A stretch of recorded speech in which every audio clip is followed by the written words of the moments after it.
don't take my word for it, but for yourself, you should still practice retaining your sexual energy. When you do it for 30 days plus, you go 30 days of retaining your semen, you're going to start to notice that depression that you once had, it's going to slowly fade away. It'll already fade away. You'll no longer feel depressed. That anxiety will fade away. You'll be able to hold conversations, talk firmly to women, to anybody in general, right? To hold a conversation, to maintain eye contact, to be able to articulate yourself better. Because one thing I've noticed about myself through retaining my sexual energy is before I wasn't able to articulate myself very well when I was just a constant fapper. We're not even talking about watching porn, but just wasting my semen, I wasn't able to really talk properly. You'll realize and notice instantly that you'll be able to speak a lot clearer, articulate yourself well. You'll be slow to respond to people's statements. You're not going to be so quick when you're having a conversation with somebody. You're not going to be so quick to always get your point across and talk super fast. Like, these are just little things. They're not real big deals, but like, these are just little things that I've noticed, and you might notice as well, right, on this retention journey, as well as becoming more emotionally intelligent,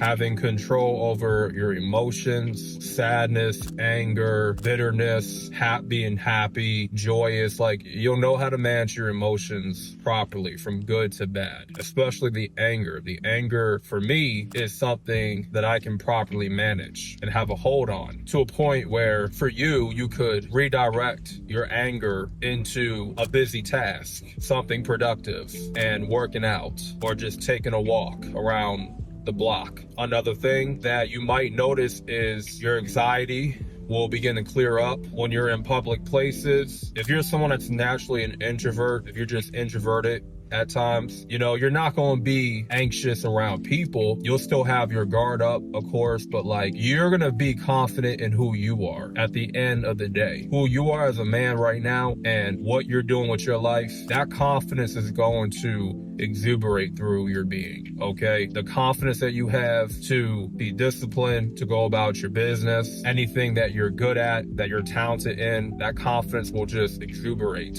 And that's the most important thing, is having confidence. You don't care what anybody thinks about you. You're not concerned with what people always got to be saying about you. You're just in a state of not giving a fuck anymore, and that's the best place to be in. You don't care what people got to say, because it's not going to affect you, right? Especially if things that people are saying about you are not true, and deep down who you are as a person. They don't know you from a can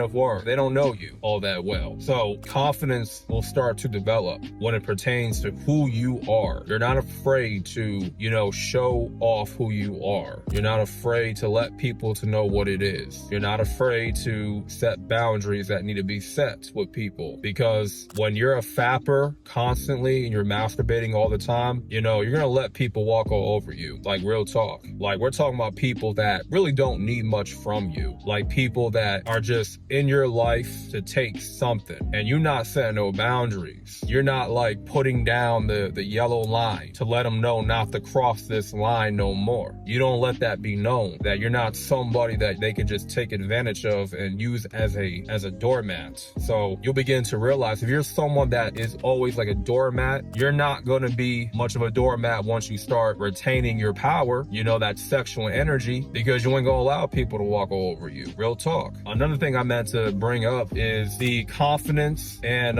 just the balls to try out new things, new hobbies and whatnot, even if you suck at it at first. Even if you're not particularly good at it, you're not going to be good at anything that you try for the first time. Like, for, me this morning, I tried kayaking for the first time, and it was an epic failure for me.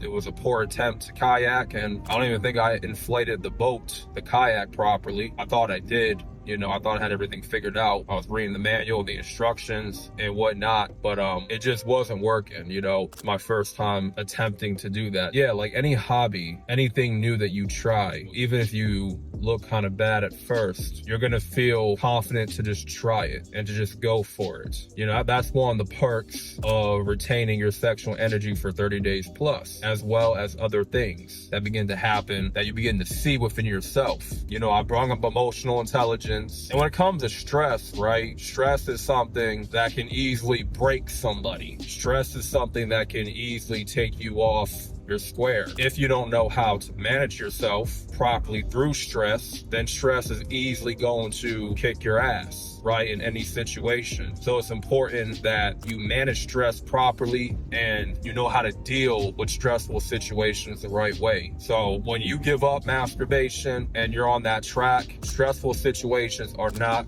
going to bother you. They're not going to easily swindle you. So these are various perks that you might experience. I know everybody's different, but there's a likely chance of you experiencing these different perks with retaining your sexual energy for 30 days plus. With that being said, make sure y'all hit the like button for the algorithm. More content is to come.